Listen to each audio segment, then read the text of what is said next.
Thank you. Thank you so much. Thank you. Thank you. I'm delighted to be here. Thank you so much. I'm delighted to be here, particularly for an occasion like this, speaking in my own personal capacity. Uh, but, a lot of times people say, how in the world, why would someone like you go from a wonderful, successful medical career into politics? And I frequently ask myself that too. But, actually, it was, many of you may remember back in 2013 when I was asked to speak at the National Prayer Breakfast. And I thought it was a strange request because I had spoken at the National Prayer Breakfast in 1997.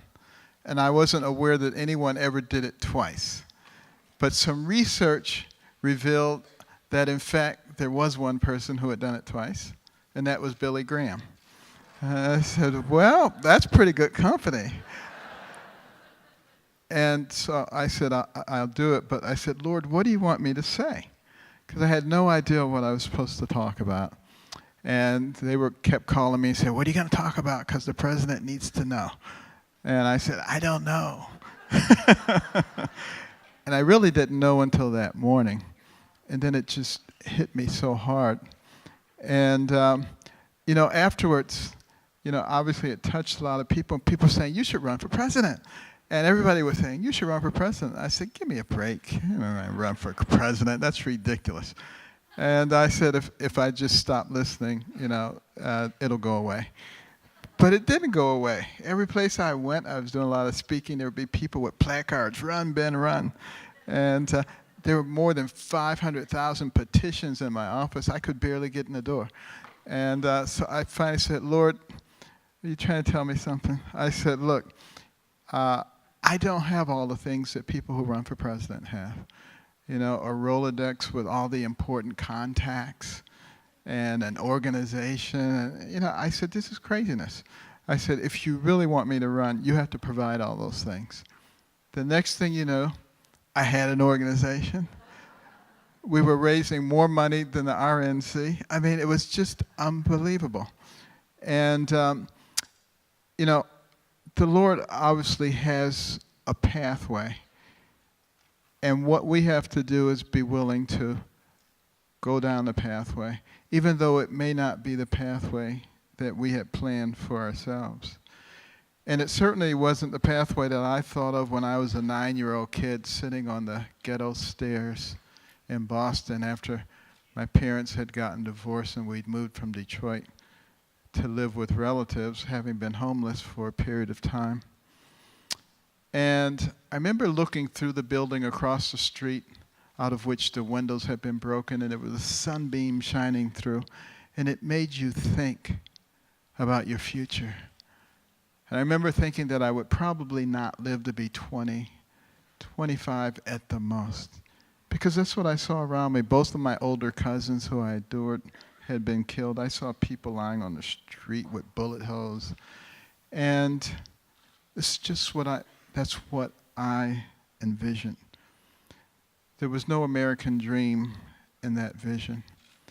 And there's so many people who've forgotten or who don't think that the American dream is for them, who don't cherish the America that we live in. There was a governor recently who said America wasn't great, had never been great. Can you imagine that? But America is different. Even from our early days, there were people criticizing America. A lot of the Europeans, they looked over here and they saw the Rockefellers, the Vanderbilts, the Fords, the Kellogg's, the Carnegies, the Mellons, the people like this, and everybody else. They said, you can't run a country like that. You have to have an overarching government that receives all the funding and then equitably redistributes it. Ever hear that before? But they criticized, but they didn't really know who we were as Americans, because all of those people I just named and many others, instead of just hoarding money and passing it down from generation to generation, they built the infrastructure of our country. They built the transcontinental railroads and the seaports and the textile mills and the factories and the mechanism that created the most powerful and dynamic middle class the world has ever seen, which rapidly propelled us to the pinnacle of the economic world. In addition to that, they built schools, libraries, universities, museums, all the things that were necessary to allow the American populace to flourish and to become powerful, to become dynamic, to be hopeful, to understand that they were different and that they had a dream. And that's something that is very worthwhile for us to keep and to preserve for the next generations. But, you know, for me, as that 9-year-old kid, there was no American dream. But it was my mother, who had very little in the way of education, very little way of anything. She was the one that made the difference. She was so desperate that I should be successful, that my brother should be successful, and yet I was a terrible student. I was the worst student you've ever seen. In fact, I was what's known as the safety net. No one had to worry about getting the lowest mark on a test. As long as I was there, I was good for that. But, you know, my mother worked as a domestic, cleaning other people's houses. And from one job to the next, 2, 3 jobs at a time, because she really wanted to be self-sufficient. But she was really a spy, because she was in there looking at these people. She's saying, what makes these people successful? And she concluded that they didn't watch a lot of TV, but they did read a lot and plan and strategize. So she came home and imposed that on me and my brother. And we were not happy campers, I gotta tell you. If it were today, we would have called social services. They would have taken her away in handcuffs, you know, but back in those days, you know, parents had some rights. And so, you know, we had to read these books. And as I started reading about scientists and explorers and real estate magnates and all kinds of business tycoons, and I began to understand something. And that is that the person who has the most to do with what happens to you is you. It's not somebody else. It's not the environment. And I stopped listening to all the people around me who were saying, you can't do this, and the system is stacked against you. I just put that completely out of my mind and started thinking about what could be done. And it's one of the reasons, you know, that, you know, my wife and I started the Carson Scholars Fund. It's one of the reasons we put in reading rooms. We've now put in 188 reading rooms across the country in various schools. And, you know, particularly targeting Title I schools, where a lot of the kids come from homes with no books. They go to a school with no library or poorly funded library. They're not likely to become readers. A whole segment of their life is missing. That segment that allows them to understand the world outside of where they live and to develop the desire to achieve the American dream. You know, speaking of schools, yesterday I was in Puerto Rico, and I was talking to Representative Jennifer Gonzalez Colan, and she was telling me they have prayer in the schools there, prayer in the public schools. And I said, well, how did that happen? And she said, well, you know, they said we couldn't have it, and it went all the way to the Supreme Court, and the Supreme Court said we couldn't have it, but we did it anyway.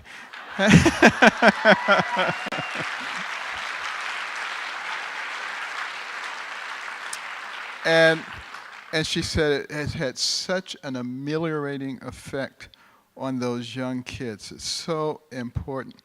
And, you know, it's also very important that we recognize that prayer and faith is an important part of who we are as a nation.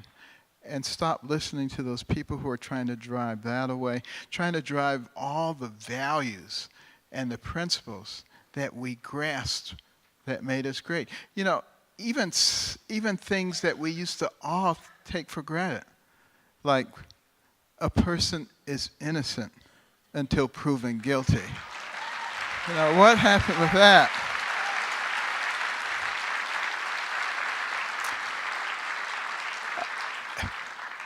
I mean, if you really understand the big picture of what's going on, then what's going on with Judge Kavanaugh will make perfectly good sense to you. Because you see, there have been people in this country for a very long time, go all the way back to the Fabians, who have wanted to fundamentally change this country. They don't like what America is and what it represents, and they want to change us to another system. And in order to do that, there are three things that they must control: the educational system, the media, and the courts. Okay? The first two they have.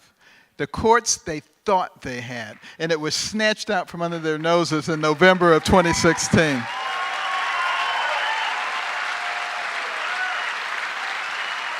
So, you know, they're like wet hornets, you know, just completely lost control at that point and have gone off the deep end. And the further they get away from being able to control the courts, the more desperate they become. And now they don't see themselves as being able to control the courts for another generation. So what is left? Chaos and destruction. And, you know, it really kind of puts this all into context. And, you know, we have to start recognizing, and when I say we, I'm talking about all of us, all Americans, that we're Americans first. We're not Democrats or Republicans or what have you.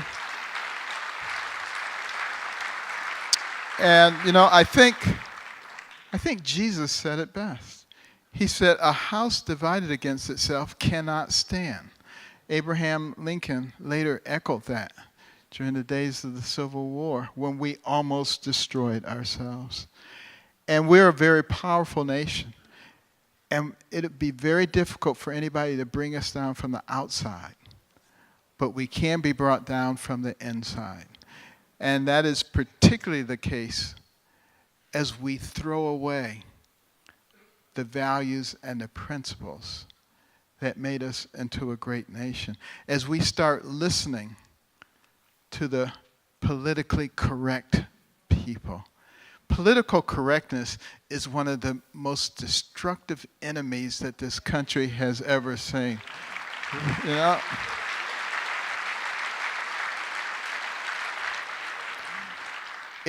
It causes good people to remain silent when they should speak out. You know, you think about what's going on right now, and the fearful part is that good people will be afraid to serve their government. They won't want to take the chance of their reputation being sullied. You know, I can really identify, first of all, sexual predators, people who prey upon people who are weaker than them or in a lower position, is abominable. And there's just no room for it as far as I'm concerned, okay?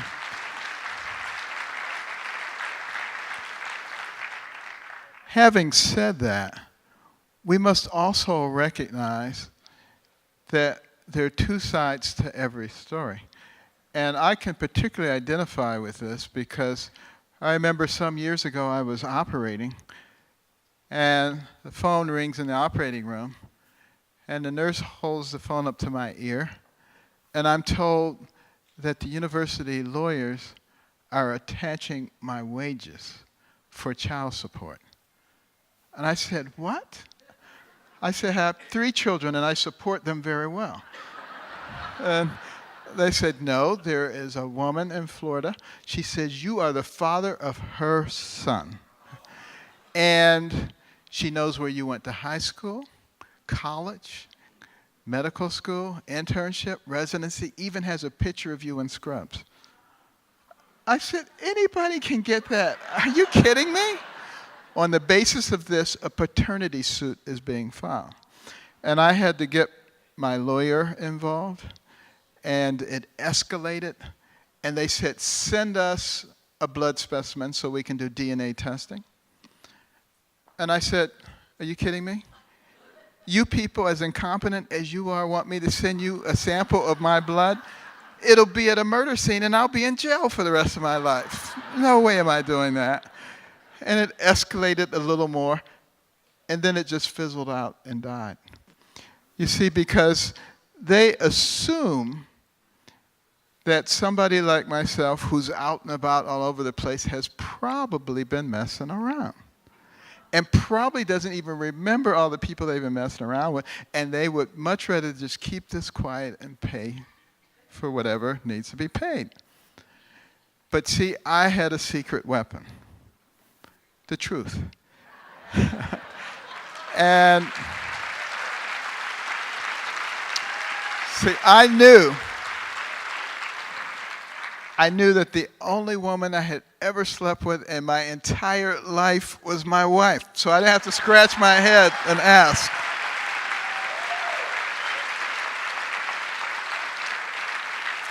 I think maybe that's the reason that the good Lord gave us some rules and some parameters. He wanted to uncomplicate our lives. It's not because he's a tyrant who wants to control. It's because he knows what works. You know, he made us, and he knows how to get the most out of us. He's not a tyrant. He's not unfair. And he provides us with the strength, the courage to move forward, to do what things have to be done, to do them the right way. He is the source of all wisdom. But we can also learn from the things that happen to us. You know, a few years ago, we were going to embark on another case of separating conjoined twins. And they were from Europe. I had done a number of cases by that time. And I started thinking, why should I do all of this work when we have the best neurosurgery department in the world? We've got neurosurgeons who are experts in neurovascular diseases, skull-based diseases, tissue. And I said, why don't we put together teams? And when we get to that part of the operation, we bring those teams in. We had 18 neurosurgeons involved. And we were literally 10 hours ahead of schedule. And you know what that tells you? It's amazing what you can do when it doesn't matter who gets the credit.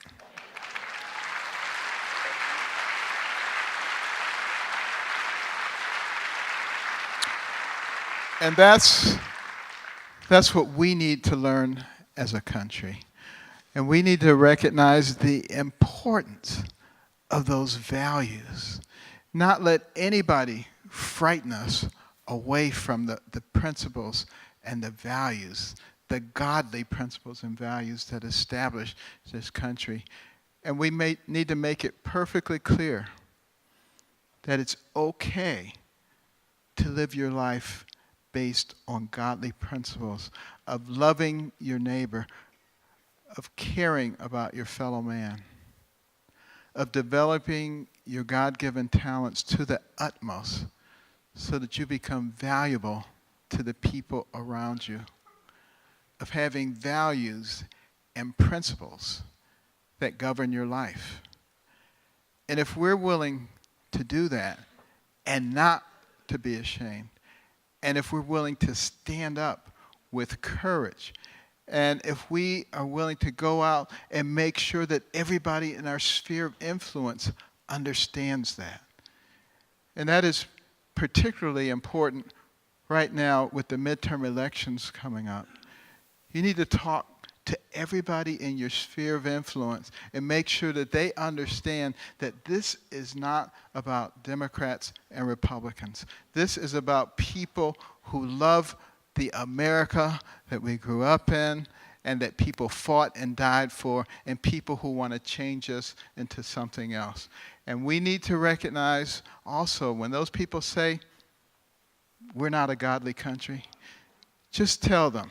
Our founding document, the Declaration of Independence, talks about certain unalienable rights given to us by our Creator, a.k.a. God, that the Pledge of Allegiance to that flag says we are one nation under God. Many courtrooms on the wall, it says in God we trust. Every coin in your pocket, every bill in your wallet says in God we trust. If it's in our founding document, it's in our pledges, in our courts, it's on our money, but we're not supposed to talk about it. What in the world is that? In medicine, we call it schizophrenia. And you know, we can and we must do better. And if we live by godly principles, not only will we have a great nation, but we will have one nation under God, indivisible, with liberty and justice for all. Thank you. God bless.